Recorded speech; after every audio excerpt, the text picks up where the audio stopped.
So like I said, Pastor Greg was originally supposed to be here.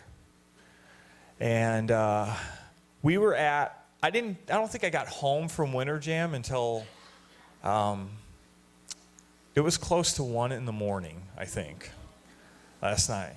And so I get a text message from Pastor Greg, maybe around 6, saying, "You need to call me as soon as possible." And I'm thinking, there is no way that this is good at all. There's no way. He is not in this state. That isn't a call me as soon as possible so I can tell you how good you did today, or you could tell it wasn't good. And so there was a mix-up, and without his consent, he had to stay in Washington, D.C. And so, he's trying to talk to me about maybe what I should talk about or trying to give me ideas. And he decides to text me and says, what about, you could preach about what do you do when unexpected things happen? And I think he was trying to be funny. I think he was. But at that moment, I didn't think it was funny. And I actually could not even respond to him because, I always know if you can't say something nice, especially when it's your boss, you can't say something nice to. You get in a little bit more trouble with that. But I begin to pray and kind of ask God, just trying to see what I should talk about this morning. And I started, getting all these things coming to my spirit, and so I started writing them all down and try to put them together and make sense of what is the idea, what is the point behind this, and to my surprise, what we're going to talk about today is what do you do when unexpected things happen?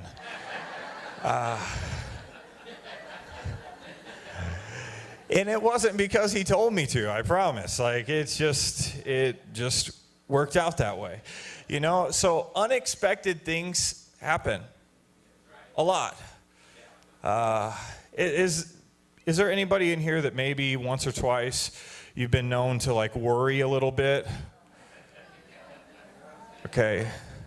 For probably the other half of you, you need to pray about lying. But most of the time, we worry, at least some of us that have problems worrying more than others, we worry about all different things going wrong in our life. We worry about what could go wrong here, what could go wrong here, what could go wrong here. But some of the things that cause us the most trouble and the most hurt are the unexpected ones. The ones that come out of nowhere. The ones that we're not even thinking about. The ones that we're not even worrying about. Just sometimes an unexpected thing just comes in your life and takes you off guard. And completely shakes you up. For an example, the other week, something happened to me. And my mother-in-law is like most of your mother-in-laws. She needs my help a lot sometimes, especially because she doesn't have a son or anything like that, and I love her, So one day, Tiffany calls me, and she's with her mom. She says, we have a flat tire. She said, but you don't need to come because we have AAA. They're going to come and fix it. I said, okay. So I'm driving to Belleville. It took me about 45 minutes. I get there, and they're still not there. I said, where are you at? We got a flat tire still. They're not here yet. I said, well, call them and find out when they're coming. They called me back. They're not coming for another hour and a half. I said, okay, I guess I'm coming then. And so I think, here I come to save the day once again, And I pull into this Walmart. It's full of cars. It is just the time when it's packed. And I pull up to her car with a flat tire, and Callie Lynn is sleeping in the back seat. And so I just kept the car on so she could still sleep. I got out, and of course, when I went to get the spare tire, these two women are just at Walmart, and the entire back is full of bags. And so we had to get all the bags out of the car so I could get the spare tire and all this kind of stuff. And then, of course, my wife, she had her own section of bags. So she took her section of bags and opened the Jeep, put them in the Jeep, slammed the door. Well, by that time, I'm already down changing the tire and jacking the car up and everything like that. Now, it's not important whose fault this is. My wife is not here, but I promise you that she would say that it was her fault. We're not streaming, so she won't know. But either noted that the Jeep has been sitting here for a while, not doing anything. Either when I got out of the Jeep, I didn't put it all the way in park, or when she opened the door, threw the bags in and slammed it, it knocked something. Because all of a sudden I'm down messing with the tire, and I just hear her scream, and I see my baby just rolling off. I'm talking about my Jeep. So I immediately get up and start chasing the Jeep that's got my little daughter asleep in the back. And luckily, no cars are coming down the aisle. There's not a car parked there. And I think, I'm catching this thing. I'm like, I am right here. Open the car. I go to put my foot on the brake, and I didn't see the concrete handicap post. Sometimes things happen, right? Sometimes unexpected things happen. I was not expecting that. I was expecting I was coming to rescue them, not expecting to chase my daughter flying in the Jeep and hit a pole. You know, but then at that moment, you have to decide what you do with that. When unexpected things happen, then you need to have a response. You know, I looked in the car. Callie was just like woke up. And I'm like, okay, she's okay. Then I needed to look at the Jeep to make sure it was okay. You know, like if anybody knows me, I love my Jeep. Like I really do. Like, so it was really disappointing when I seen the bumper all dented in and the fender flare cracked. Like that was really disappointing. You know, but you still have to decide what's more important in that moment. You have to decide. When unexpected things happen, what are you going to do? You know, because unexpected things always happen. I don't care who you are. I don't care where you're from. I don't care, you know, what you do every day. An unexpected thing's still going to happen. That's why this isn't things you can do to avoid unexpected things. Because you can't. Unexpected things will always happen. And this might be an example that isn't very serious, okay? This can be fixed. There's other unexpected things that are more serious. Maybe someone gets sick. Maybe there's a car accident and someone doesn't walk away from just waking up from their nap. You know, maybe, there's problems in a marriage. Maybe unexpected things come and smack you in the face and you don't expect it, and now what are you going to do? Because they are going to happen. So I look at the Bible, and I say, who is the best example of unexpected things happening in their life? And I look at Genesis chapter 37, and it talks about a boy, a 17-year-old boy named Joseph. Joseph. He was his dad's prized possession. He was his dad's favorite kid. Like his dad did special things, got him a special coat just for him because he loved him so much. You know, he didn't get along with his brothers very well, but who does? Well, yeah, that's good. Seasons, are different. Sometimes with me, But it's not like this, he had this horrible life or anything like that, but all of a sudden, an unexpected thing happened. Those brothers who he didn't get along with so well, all of a sudden had enough, when he decided that it was dream sharing time. You see, Joseph had a relationship with God to where God would speak to him in his dreams. And one dream that he probably shouldn't have shared with his family took things the wrong way. When he got up and God showed him a dream, and the gist of the dream was that God was placing him in a place of authority high above the rest of his family, and that they were bowing down to him. How many of you know if your brothers already don't like you, that telling them that is not gonna, it's not gonna sweeten the deal? So that was it. That's all they needed. So one day his dad tells Joseph, go and check on your brothers. And he goes to check on them. As they see him coming, they said, today's it. We've had enough. And at first they're like, we're killing him. He's dead. And then it was probably the older one who talked a little more sense into him. They're like, what if we just throw him in the hole?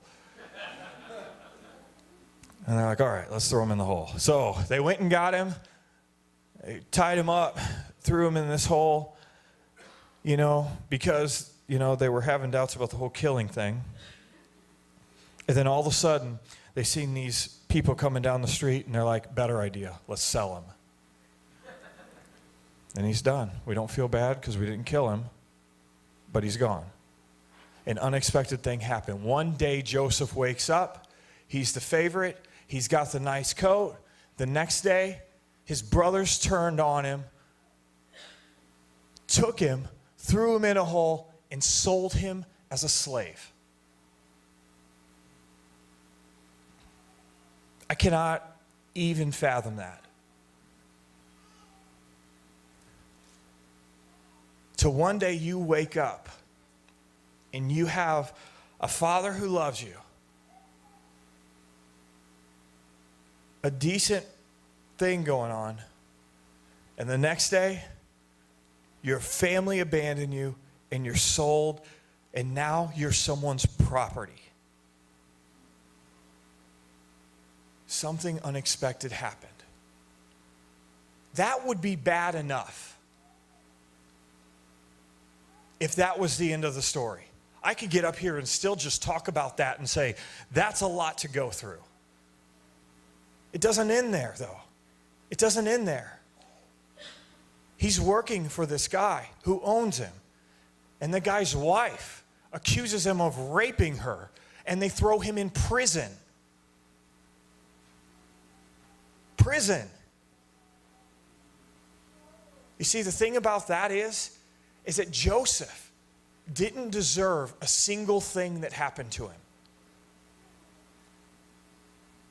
All these things, one after another, and he didn't deserve a single one of them.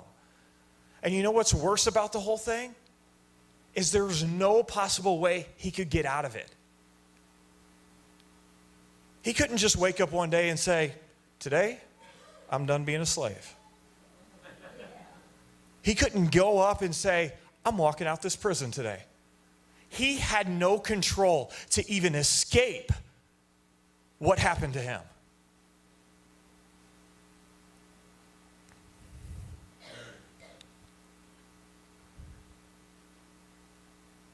So when things happen like that, when all of a sudden something comes out of nowhere, something bad happens to us, what is most of the time our reaction?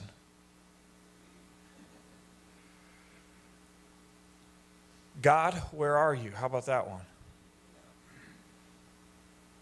How could you leave me in a time like this? God, I feel like that you're not there. I feel like that you failed me, God.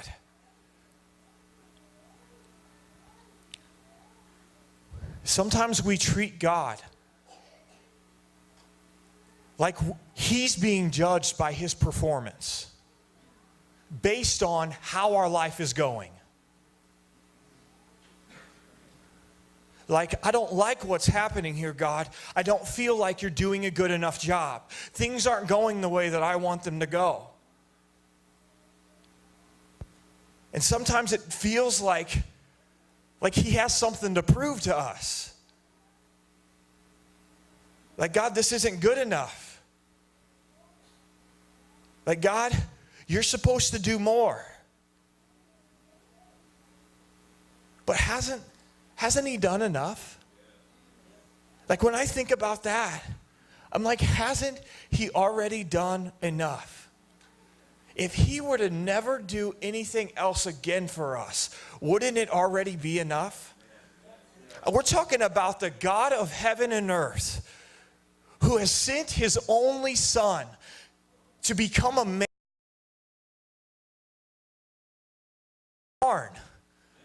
to be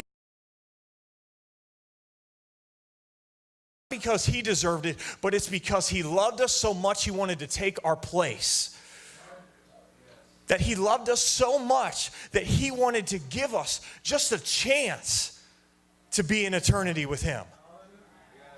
But we look at it and we're like, God, this isn't enough because something bad happened to me.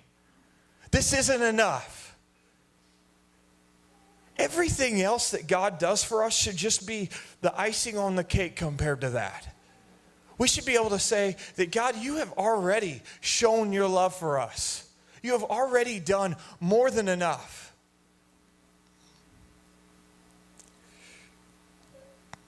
Because there are unexpected things like Joseph went through that are going to happen that we'll get stuck in. But what is going to matter in those times is what you're doing when you're there.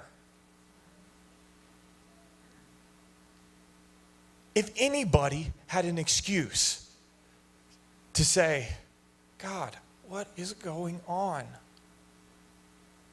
It was Joseph. If anybody did. We're talking betrayed by his family, sold as a slave, sent to prison. It was him. But what did he do? When all that stuff happened, when the unexpected things happened, what was his response? We read right after he got sold as a slave, it says, and the Lord was with Joseph. And then it goes on to talk about whenever Potiphar's wife came to seduce him and tried to get him to sleep with him, his response to her was that he said, no, because I want to live a life trying not to sin against God. I want to live a life trying not to sin against God. Not, God, I blame you for this circumstance. It's, God, I love you, and I want to do whatever I can not to sin against you. But then we look after he was put in prison, what's his response? And the Lord was with Joseph. And it goes on this time, it says, in prison, and showed him his faithful love. To me, when I read that, what that's saying is the Lord was with Joseph, but Joseph had an encounter with God in prison. That the Lord came down and showed Joseph his love. That God came and met with him there.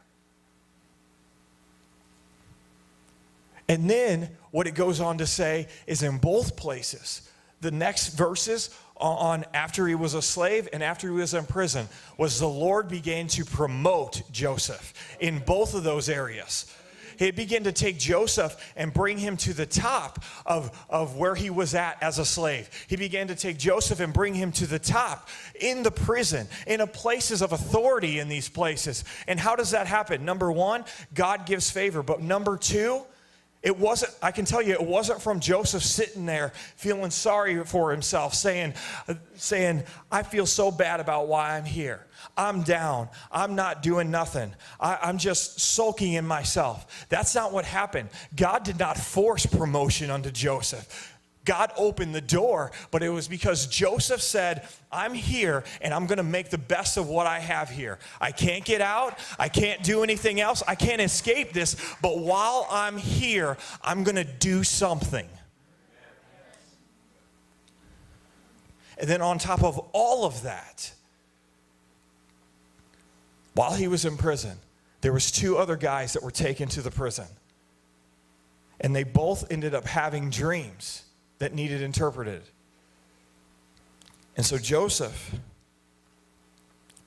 went to them, and the words out of his mouth says, interpreting dreams is God's business. And that was his way of saying, it's not me. This interpreted dreams is from God. And then right after that, he listened to their dreams, both of them, and completely prophetically told them exactly what those dreams meant. And I don't mean he gave them a vague answer of like, well, you know, God has something great for you coming. You know, no, he told them exactly, this is what's going to happen in 3 days. It's exactly what your dream means, and this is what's going to happen on this day. And exactly how he said it, it happened. That kind of a gift does not come because that's just a gift that God gave you. What that comes is from an intense relationship with God. That doesn't mean that you just prayed once to God. That means that you have a continual relationship with God to where you can hear what God is trying to say to somebody else and tell them exactly what's going to happen. And that's when he's in prison. That's when he's in prison. Not sulking, not feeling bad about himself, but there's evidence of him having a passionate relationship with God, to where he's in there ministering to the people that are in prison as well. Not only is he not sulking and he's doing something, but now he's moving forward and actually ministering to the people that are there in front of him. Then it goes on later and says, after that happened, it wasn't, we're not ready for the fairy tale ending yet. 2 years he was in prison. Can you believe that? One of the guys that he ministered to, he said, will you please remember me? Maybe tell somebody to try to get me out. He forgot. That's what it said. He forgot. Joseph was in there for 2 more years. Now, I don't know about you, but after being betrayed by my family, sold as a slave, sent to prison, and then had to wait in prison for 2 years, can you imagine your patience start to fade? If you didn't already wonder, God, what is going on?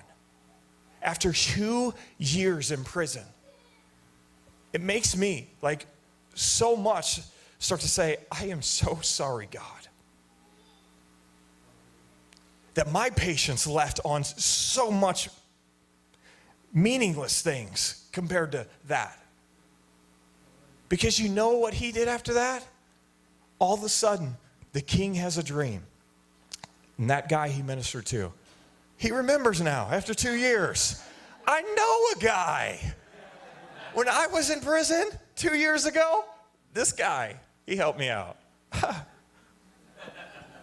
I'm going to pay him a favor back. 2 years later. And so he tells the king, and the king goes and tells Joseph his dream, and he tells the king exactly what his dream meant. And Joseph's response was, it is beyond my power to do this, but God can tell you what it means and to set you at ease. Still, no wavering on his commitment to God. Still, him seeking after God, being able to prophetically speak into the king's life. Still, after 2 years of waiting, never saying, God, I'm throwing in the towel. Never. You know, sometimes we can't fix our circumstances. Like Joseph. Sometimes we can't. There was nothing he could do. But what you can do is that you can fix what you're focusing on. Instead of focusing on your circumstance, he shifted it and had to focus on God's promise for his life. He shifted it and had to focus on his love for God. I cannot get out But what I can do is I can draw closer to God. You remember that 17-year-old kid who God spoke a dream and says, one day I have a plan and a purpose for your life, that I'm going to set you in a place of authority higher than anyone else in your family, and that you are going to have a great impact. You know, that's the promise that he had. And after years and years of being a slave and years of being in prison, the one thing that he could do was take his mind about where he was at and put it back to what God said he had for him. You know, because what happened after that?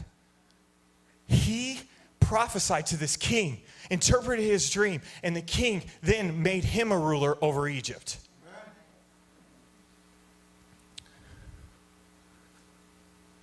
You know what the problem is that we let bad situations determine if we think that we are on the right track.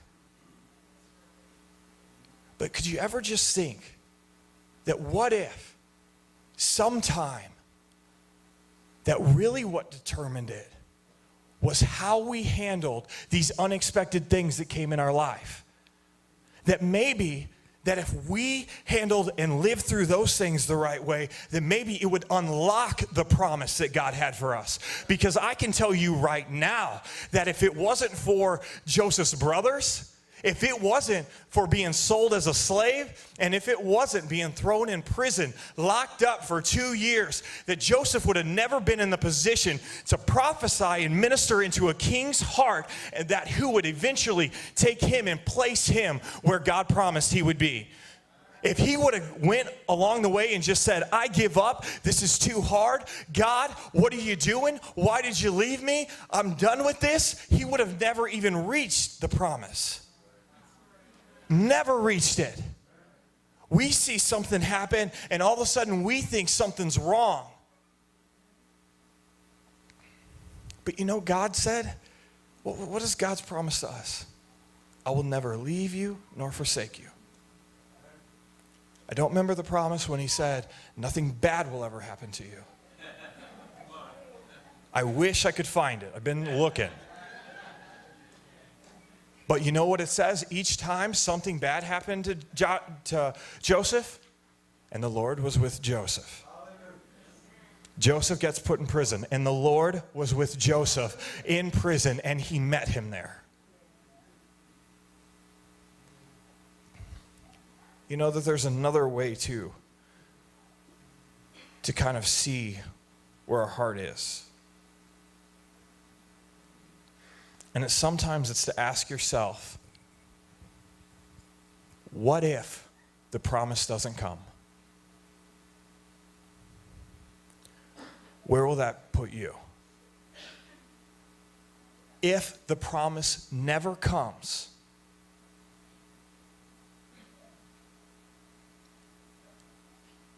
where will you be at? That's a hard question.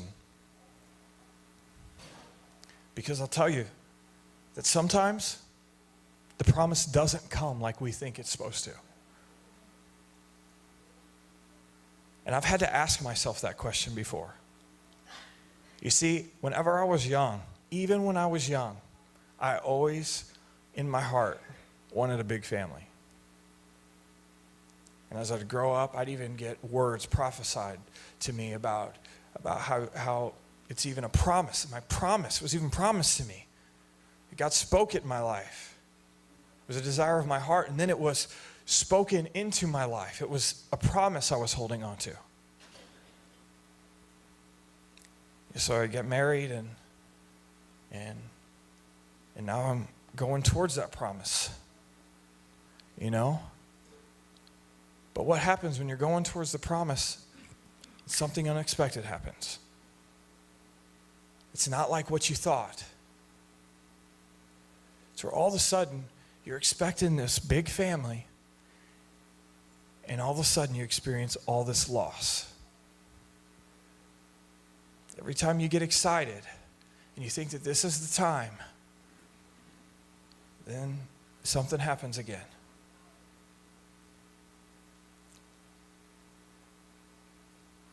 Or you wait, and you wait, and you wait. just for something to happen, and you feel that pain and that hurt again. Until you finally get to that place where you have to ask yourself, what if the promise doesn't come? Where's that going to put you?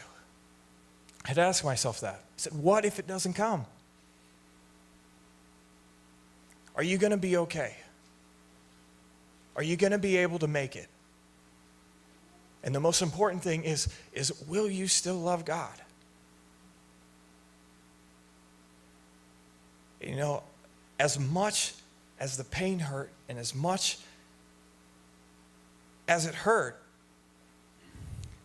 I came to God and I had to say, I have seen far too much. I have experienced far too much. And even though it hurts, there is no way I could compromise how real you are. There is no way I can convince myself that you are not real.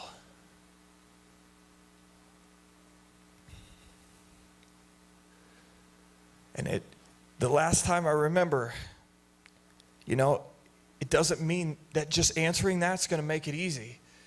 Because I answer that, and the last time it happened, I remember a couple days later. And then you got to take a step. And knowing that I have to get up that next day. And with every tear and with every heart-wrenching pain in my heart, have to stand up and lead everybody in worship. Say, now I got to take a step and show him that I mean it. That no matter how bad the pain is, in that thought of thinking that the promise might never come, that I will forever love you.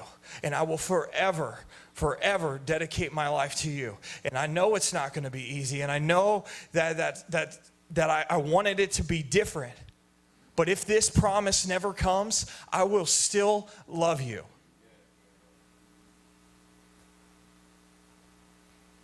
Because that, even asking yourself that, will show you where your heart is. Is your heart for him? Or is your heart for the promise? Because if your heart is for the promise, you cannot make it through the unexpected things without giving up. Your heart has to be completely for him. The same way was Joseph. How could Joseph do all those things? Because his heart was for God, and he had such a real relationship with God.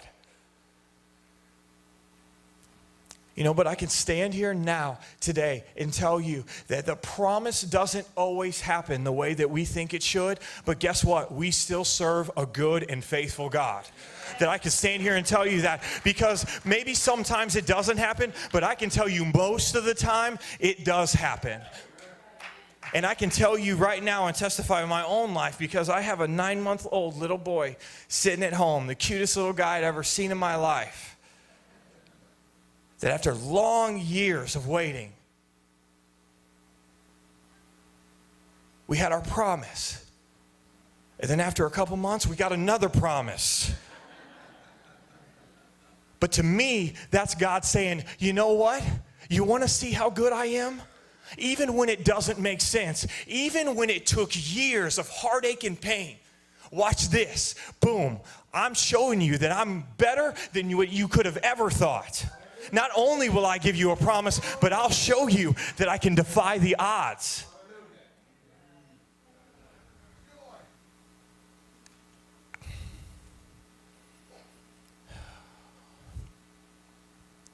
But it all comes back to him.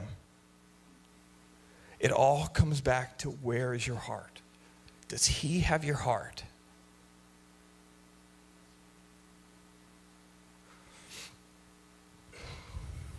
Because the biggest mistake that you could make in your life is not messing up, is not falling into some kind of sin and having a bad day or falling off. The biggest mistake that you could ever make in your life is not having a real relationship with God. We're going to ask as the worship team comes up. That this week has been a crazy week. I have had to come up with more messages in this week than I have in a long time. I've had like a kids service, I've had a youth service, I've had ministry classes for internship classes. I've had a lot of things in my head. But there was one thing that stuck with me that I can't get out of my head.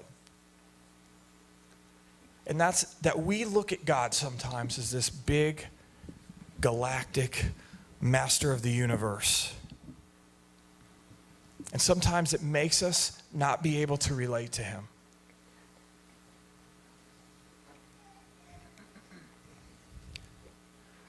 We look at stories like David and see somebody who nobody thought he could do anything. His dad didn't believe in him. His brothers didn't believe in him. They didn't even bring him out when the man of God came to say who the next king was. They had no faith in him. But look at what God did with him. He was the only man that would step up and slay a giant. Why is that? I think sometimes you hear the thing, and I don't want to say the wrong thing, but sometimes people say, well, God uses the people you wouldn't expect, so he'll get more glory. You know, I don't 100% agree with that. Because what does that say about the people that are talented? Sorry, God won't use you. You don't bring enough glory. What I read is that God is no respecter of persons. That God has a plan for every single person in here. Every single one of his children he wants to see succeed. But what I see is I see a boy who spent time getting to know who God was. And you know, the best way I can imagine that is the way we need to look at God is our relationship with a father. You know, if you came and you asked me, you said, who's the prettiest little girl that you know? You know who I'll say? Callie Lynn. My Callie Lynn. She's the most gorgeous. She's the smartest little girl. She's the best at everything. That there's not anything that you could tell me, and my answer would be Callie Lynn. She's the best. You know why? Because that's a dad's heart. So when God looks at David, and they're saying he's nothing, he can't do that. What are you thinking? He's saying, that's my son. He's the best. You guys can't do that? I know him. I know him. He can do it. You want the strongest guy? David's your man. You want the guy who's the smartest? That's him. It's because it's a dad's heart. It's a dad's heart. He's not worried about how many times you messed up, and he's keeping track on a chalkboard saying, look at this. This week you messed up this many times. You know what he's saying? No, I want you to succeed. I'm going to pick you up and let's try again. You know, when I come home and I open the door, Callie Lynn runs up and says, Dad, runs and gives me the biggest hug. That's the best part of my day is when she comes and runs and embraces me. I don't care if she just colored all over the walls with crayons. I don't care what she did right then. At that moment, she's my daughter. And she's the one I love. And right then, the only thing I care about is seeing her succeed. The only thing that I want to see out of her is that she do incredible things with her life. And whatever I can do to help her get that, I'm going to do it. But God is not a pushy person. And if we don't ever take that step to know him, it's not going to happen. It is not going to happen. Many are called, few are chosen. To me, all are called. Few take that step. Few actually exercise the right to know who God is. But see, God is way different than any of us can even understand. Even your family, after you hurt them so bad, so many times will eventually turn their back to you. There's not a thing that you can do that God will still not be standing there at the door knocking, saying, I'm just waiting for you. I'm just waiting for you. It's the best decision that anybody could ever make, is to actually try to get to know him.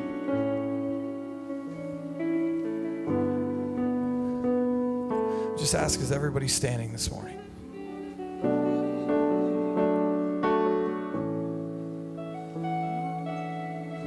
Dear Heavenly Father, God, we just come to you in complete worship, God. God, I pray right now, God, that a desperation, a hunger comes over our hearts right now, God, to get to know you, Father. God, we cry out, God, and we cry out in repentance saying, God, I am so sorry that the unexpected things in life have come between me and you, God. I am so sorry that the busyness of my world, of my life, the things that seem so important, God, have gotten in between me knowing you, God. God, I pray right now, God, that I can know you in such a real way that I've never known you before. God, and just like you promised, God, I know that you will never leave me. You will never forsake me. And your promises are always yes and amen. Always yes and amen. God, but our focus has to be on your love and your promises, God, and no longer on our situations, God, no longer on the unexpected things, God, but our focus has to be on you. God, and however you bring these promises to life, God, however you choose to do it, God, we will stay faithful to you, God. We will stay faithful to you. God, if that means like Joseph, that we have to cling on to your love and walk through impossible things, we will stay faithful to you, God. We will no longer sacrifice your goodness. God, just pour out now. We want to know you, God. We want to know you.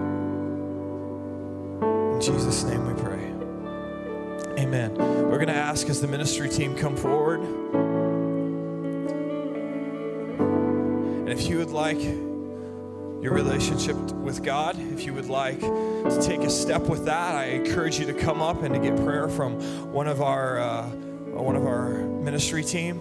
Also, if there's any pain in your body right now, I ask you to just come forward and let us pray for you, because our God is a faithful, good God, and he wants to heal you today. If there's anything in your life right now that you need prayer for, we just ask you to come up as we worship with this last song.